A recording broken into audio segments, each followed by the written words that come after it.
If you're ever in a jam, here I am. If you're ever in a mess, just SOS. If you ever lost your teeth and you're out to dine, borrow mine. It's friendship, friendship, just a perfect friendship. When other friendships have been forgot, theirs will still be hot. La la la la, dig dig dig. Sure, it's something to sing about. They can sing about it maybe because they haven't any friends. But I'm singing the blues about it because I got a friend. My friend Irma.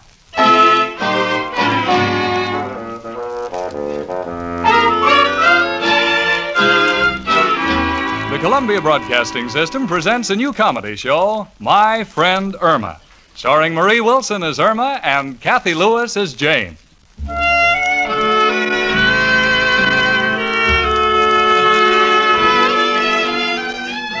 You know, friendship is a thing that's been around all through the ages. Like measles. That's how it's been with my friend Irma. I love that girl. Most people do. It's just that Mother Nature gave some girls brains, intelligence, wit, cleverness. But with Irma, well, Mother Nature slipped her a Mickey. Gee, you know, I'll never forget the first time I met her. I was walking along looking for a place to live in New York, and by a strange coincidence, I am having a very tough time. And I keep bumping into people, and I keep saying I'm sorry. Oh, excuse me, please. Excuse me until I... Oh, excuse me. I just never look where I'm going. I just keep walking with my head held high, just like the doctor told me, and taking deep breaths, inhaling and exhaling like this. And keep counting to myself, 1, 2, 3, Look, honey, 4. will you stop counting long enough to help me up? Oh, of course, you must be very uncomfortable on your knees. Oh, no, not at all. I love it down here. If I was Al Jolson. Did you see that picture, the Jolson story? I just loved it. I just cried. Fine. Now, would you please help me up? Oh, certainly. Here, give me your hand. Oh, thanks. Oh, my, what a lovely ring. You know, my boyfriend Al was going to give me one just like that. We had it all picked out, only you know what happened? It wouldn't fit your nose. Well, it wasn't for my nose. It was for my finger. It wouldn't have fit my nose. I wish it had. I could have pulled myself up. Oh, you want to get up, don't you? If you please. I can't make much time crawling. I can't either. I always walk. Well, here we go. Upsy-daisy. Oh, careful of that dress.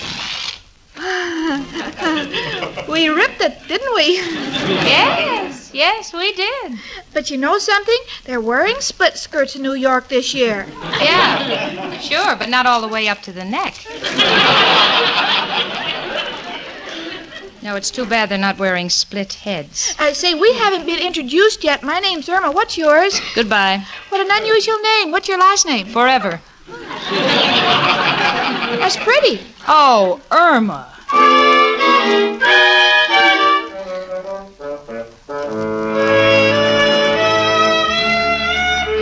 That's when I should have run, but I didn't. Instead, I moved in with her in that one-room furnished freight elevator she called home.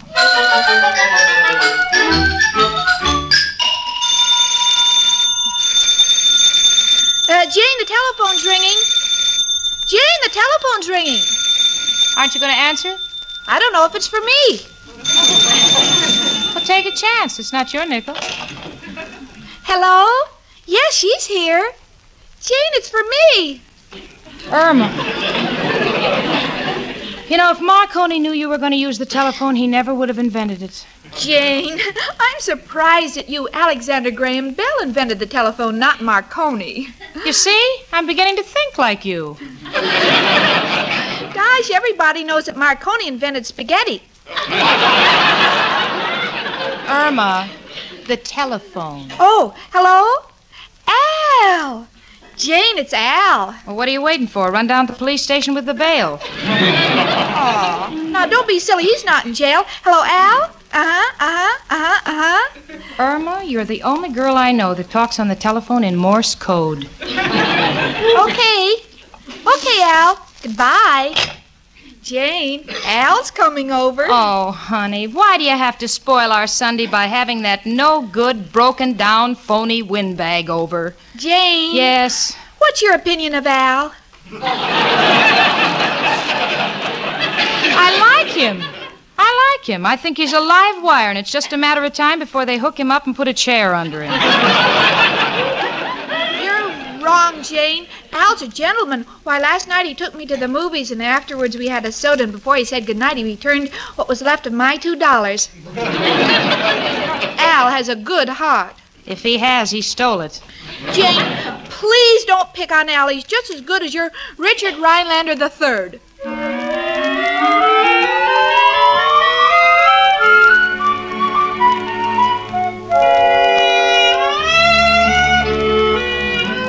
That was my blood pressure rising.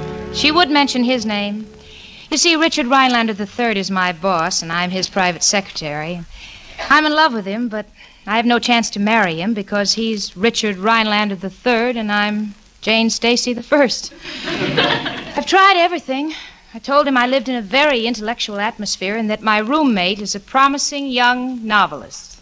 Oh, Stacy, you fool, you. If he ever finds out how you live and what a mental midget Irma really is, you've just got to end up stone cold dead in the market. Gee, I'd love to marry him. Irma, wouldn't it be wonderful if I wound up being Mrs. Richard Rhinelander III? The third? What good is that if he has 2 other wives? I won't even stop to answer that one. Gee, I couldn't marry a wealthy man and go out to the opera. I don't know a thing about Shakespeare. Honey, with $5 million, all you got to know about Shakespeare is that he's dead and you're alive. Oh, well, let's forget Mr. Rhinelander. I'll never marry him because, well, there's the difference in family. His ancestors were Mayflower people. Gee, they made all that money out of donuts?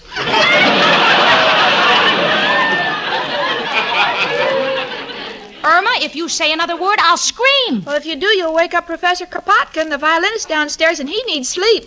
Irma, I'm going in and take a bath. Jane, honey, don't use all the hot water. This is the day we wash the dishes.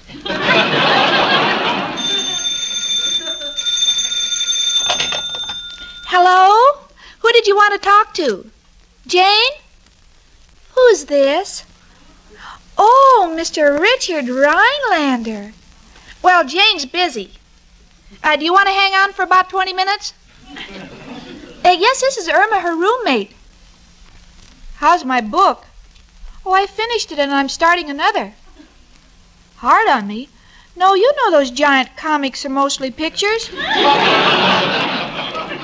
Oh, I'd like to meet you too, Mr. Rhinelander. Say, I've got an idea. Why don't you dash over for dinner tonight, huh? Oh, it's no bother. Oh, we'd love to have you. And by the way, if it's not inconvenient, bring some donuts. Remember, see you at 7:30, and don't bother to dress. It's strictly au gratin. Now, who could that be? Come in. Hiya, chicken. How are you? Hello, Al, honey. Gee, I'm glad you came over. Didn't think I could make it. Took time off from 3 deals that were just simmering, dying to burst into flame. Stuff like stucco bathtubs, scratch while you bathe. Tremendous projects. Oh, Al, what happened? Nothing, but there was a lot of action, a lot of action. Oh, Al, you're always talking business. Come over here a minute, honey, and look in my eyes. What do you see? Murine. Now, there's another great moneymaker.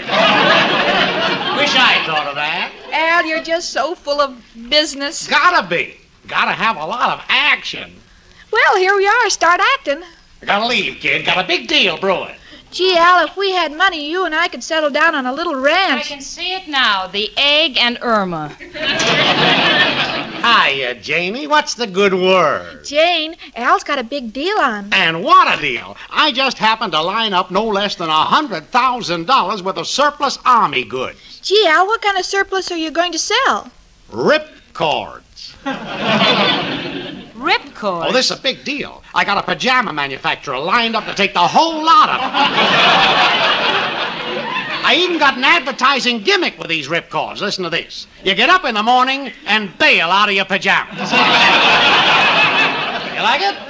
I don't know how I ever lived this long without it. Yeah, that ain't all. This is a big, big promotion. You take a 2-page ad in Life showing a picture of a beautiful girl ready to retire. And underneath the caption... Hit the silk. Yeah, how'd you know? It figures. I think it's wonderful. Well, gotta go. A lot of things popping. You know, Jane, Al works so hard, but I just know that someday he'll have a lot of money. Even if he has to print it himself. Don't you worry. Don't listen to her, kid. Stick with me. Someday when one of these actions pans out and I'm on top, someday when the chips are in... Good night, Stella Dallas. Irma, can I see you in private for a few seconds? Sure. You know, chicken, I'm in action. Al, I can't lend you any more money. Irma, what are you doing with your money? Spend it on yourself? Well, you know I wouldn't be foolish enough to do that. It's just that I'm throwing a dinner party tonight. Dinner party? Yes, I've invited Jane's boss over. You know, the millionaire Richard Rhinelander III. Huh? And she's crazy about him, and I thought an intimate gathering would bring them together. You know, Irma, if a guy like me, with my ideas, met a guy like him with his dough, there'd be a lot of action. Well, then by all means come over tonight, Al, and bring your ideas. Baby, I'll be here. I wouldn't miss it tonight for a warehouse full of furs guarded by a deaf watchman. Irma, has that crumb... Oh. Just leaving now. So long, ladies. See you later. Honey, be careful going home. There's a crime wave on. Yes, Al, keep your hat turned down. You don't want to get picked up. You fracture me. So long, chicken. See you later. Jane, isn't he cute? You know, honey, you ought to get wise and forget about Al. Well, Jane, I've got a surprise for you. You know who's coming over for dinner tonight? Richard Rhinelander III. Ah, wonderful. And I'm Margaret O'Brien by a former marriage, Daddy Cantor. Come in. Oh, Jane, it's Professor Kropotkin. Come in, Professor. Hi, Professor.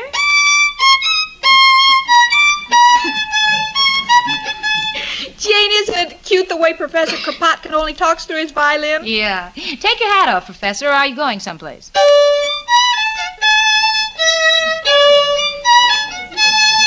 Oh, yeah. Well, I'm sorry. We can't go with you. Would you change your mind, go to the fights tomorrow night?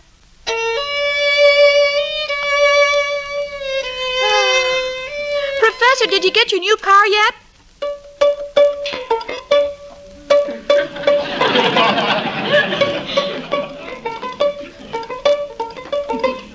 Oh, I see. Yeah. Still taking the trolley, huh? Gee, Professor, I think you play the violin wonderfully. Have you ever thought of going on the radio?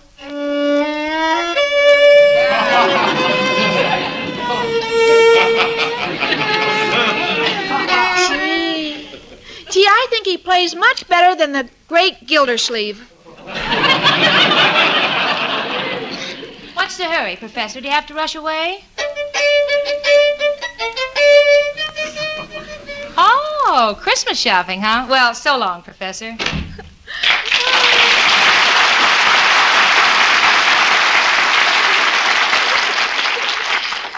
Isn't he a wonderful man? Yeah, he certainly is. But I still can't get used to shaking hands with his beau. Irma, honey, how'd you like to see a movie tonight? Oh, I can't make it, Jane. I told you. We're having a guest for dinner. Who? Richard Rhinelander III. Oh, well, that's fine. Richard Rhinelander III. Irma, I'm going to ask you a question, and I want you to answer yes or no.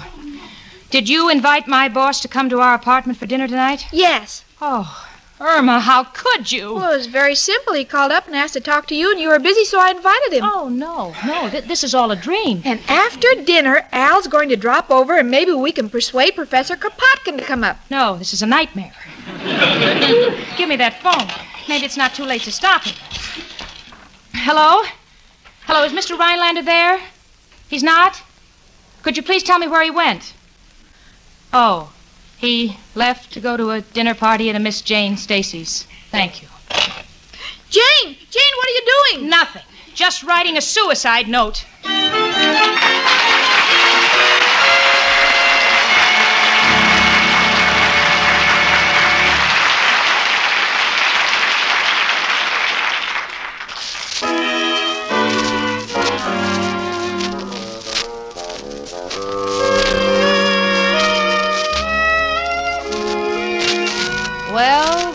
Rhinelander III is coming to dinner. And now I am really trapped. Because I told him that I lived in an artistic neighborhood and that my roommate was a budding novelist. How could I justify having him sit around with that scintillating trio of conversationalists, Irma, Al, and Kropotkin? Rhinelander is expecting an evening based on table talk a la information, please. What he's going to get is people are funny or it pays to be ignorant.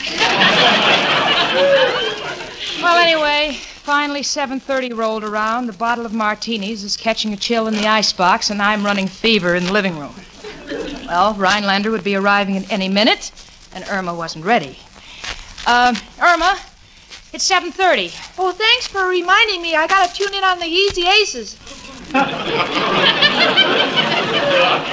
Irma, aren't you giving a dinner party tonight? Yes, I was just getting into my dress. How do you like it? Don't you think you ought to get a little further into it? Al likes this dress. Al would. But Rhinelander wouldn't. Now, come on. You've got just time to waltz this broom around a couple of times. Come on. Okay. Irma, no, don't sweep the dirt under the rug. No, the man downstairs has been complaining. Complaining? Yeah, you know, that hole in the floor. Jane, I have a wonderful idea. Why don't we take the rug off, and then with a hole in the ceiling, we'll have cross ventilation.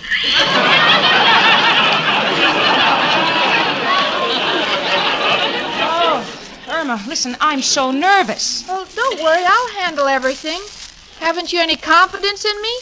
Oh, well, certainly I have, honey, but I think I'll take my bicarbonate before dinner.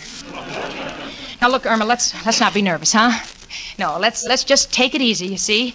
First we serve the martinis, and then... I don't have to drink a martini, do I, Jane? What's that got to do with it? I'd rather have milk. Well, how can you drink milk when we're drinking martinis? Oh, I know. I'll drink milk, but I'll put an olive in it.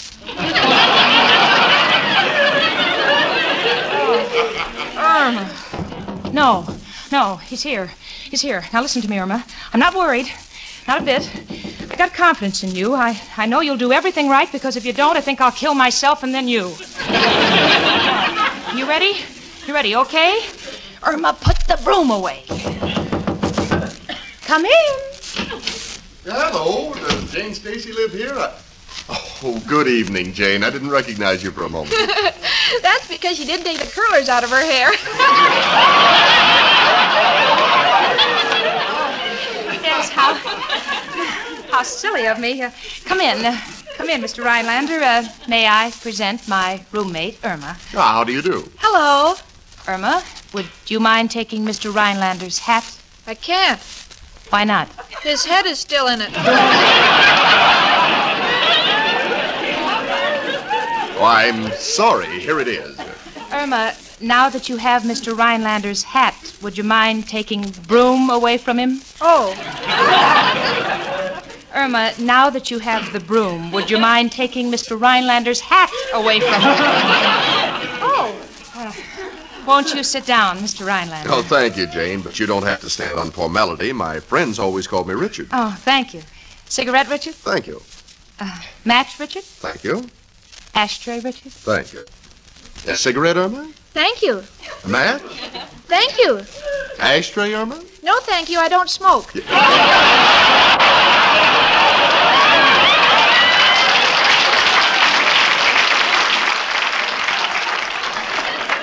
Oh, you writers are all alike, witty and eccentric. Yes, I knew you'd like Irma's wit. It's so natural. Yes, I noticed. My, what a charming apartment you have here. When will the remodeling be finished? Remodeling? Remodeling, this is it?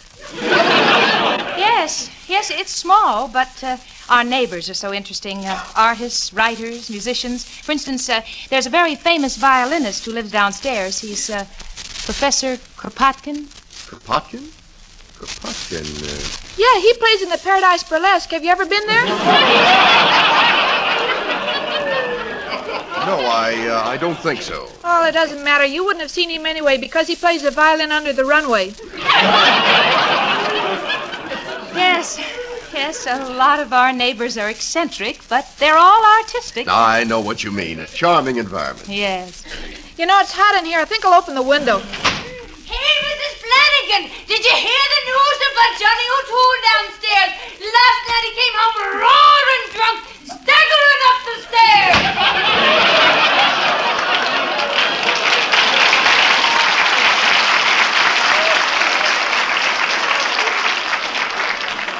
Well, shall we go into dinner?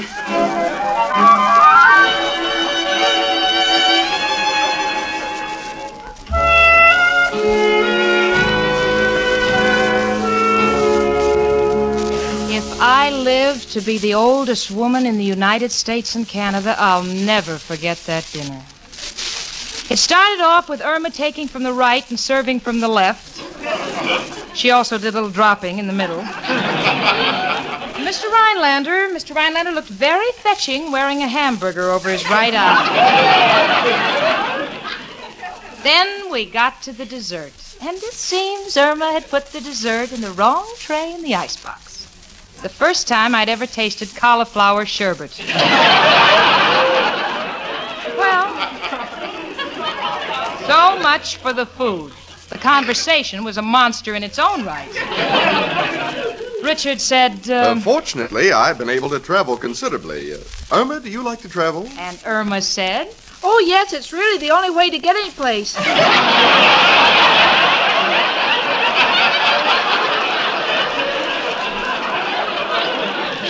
well, finally it was over and we decided to have our coffee in the living room. Well, Jane, that was an excellent dinner. Wonderful food. Oh, that's nothing unusual. We always have food for dinner. Irma, you have a priceless wit. I can only agree with you half of the way. You know, Mr. Rhinelander, I envy Jane working for you. Oh, yes, the investment business can be exciting, but I wish I had more time for sports. You do love sports, don't you, Richard? Mm-hmm. Fortunately, I've been able to find some time for squash and badminton at the athletic club. Oh. Personally, I love golf. It's such an exciting game, and yet it's so simple. Yes, but tennis has a dash of that same excitement. I swim, ride horseback, play tennis, bowl, and shoot pool. Irma, do you really do all those things? No, but I have to keep up my end of the conversation.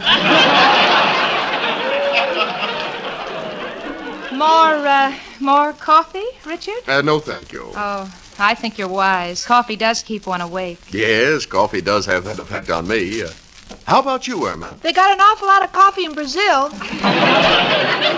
Irma, we know you're in the conversation, dear. Just take it easy. Well, okay, then. I think I'll open the window. No, Irma, don't. The window, no. And the next night, Johnny O'Toole comes home again, roaring drunk, staggering up the stairs, heading along.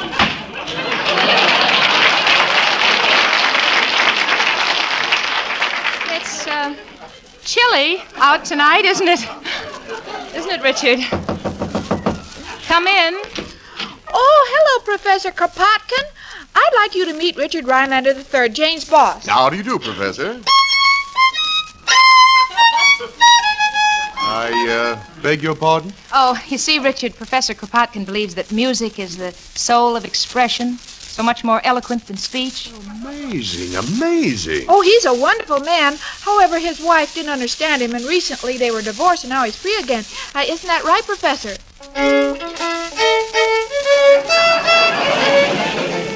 I can't get over that man. A very unusual talent. Just think, expressing himself through the violin. Well, let's get down to business. When are you two going to get married?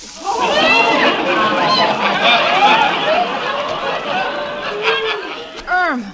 Oh, Irma, how could you? Richard, I really don't know what to say. Well, Irma, I'm very fond of Jane, but of course there's my father. Your father? Let him get his own girl.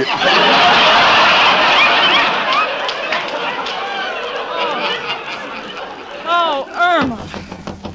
Come in. Hiya, folks. What a surprise. Look, Jane, it's Al. The next sound you hear is Jane Stacy blowing her brains out. Al, I'd like you to meet Richard Rhinelander III. Richard, this is my boyfriend, Al. How do you do? Hiya, Rich. Heard a lot about you. Al, you know Professor Kropotkin. Why, sure. Hiya, Professor. Why must that guy always give me an 8-bar hello? I bet his mother was scared by Rubinoff.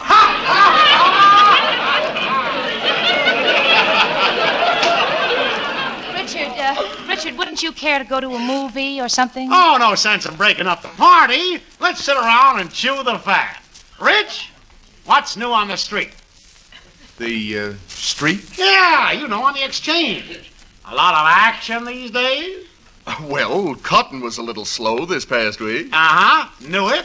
What about steel? It's a little off. I knew it. Richard, you can see for yourself the handwriting's on the wall. Really? Yeah, but it's not too late. You gotta get out of Wall Street. I do? Absolutely. Well, sure, you could plug along, make it $1 million here, $1 million there, but have you got security? Well, Al, you see... Yeah, but don't let it bother you, because there's a place for you in my organization. Richard, let's go to a movie. No, Jane, let him talk. The whole thing may develop into a merger. Merger? You're right, Irma. Rich, I'm gonna make a big man out of you. How would you like to team up with me? Well, well, it's hard to make a decision like this at a moment's notice. Now, listen to me, Rich. Here's the plan. We've a chance to corner the market on surplus ripcords. I can see it now. Al Industries Limited, featuring Richard Rhinelander III. We'll go out in the open market, buy short, sell long.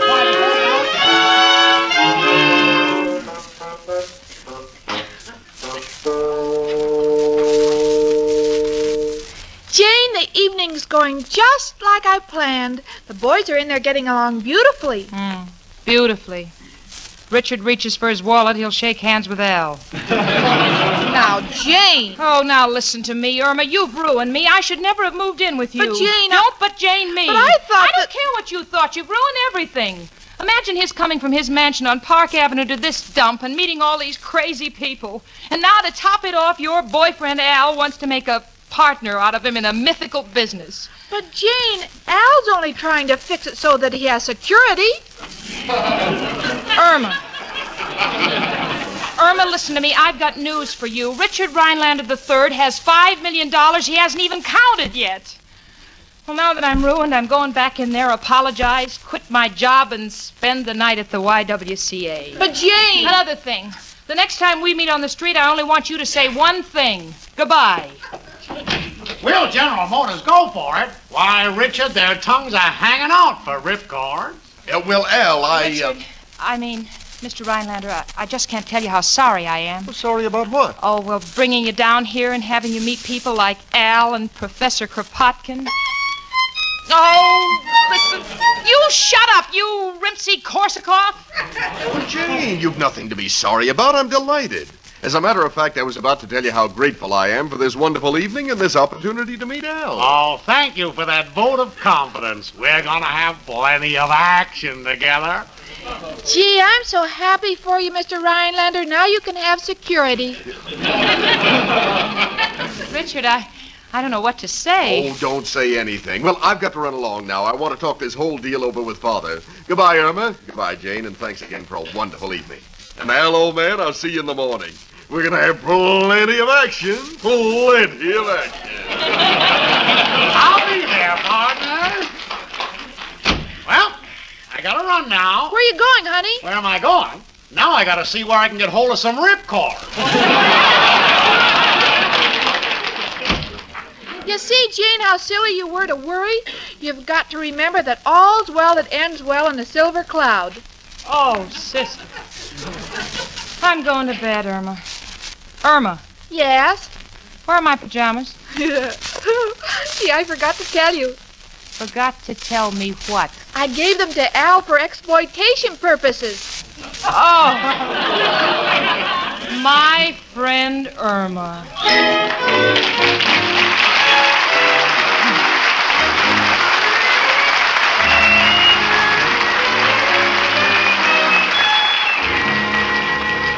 Will Al get the ripcords? Will Richard Rhinelander's father okay the deal? Will Jane marry Richard? Will Irma louse up the works? We'll know next week at this same time when Columbia once again invites you to listen to My Friend Irma.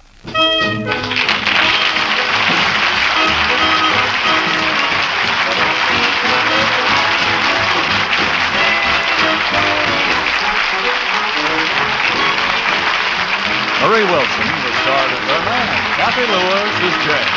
My Friend Irma was created and produced by Cy Howard. This is CBS, the Columbia Broadcasting System.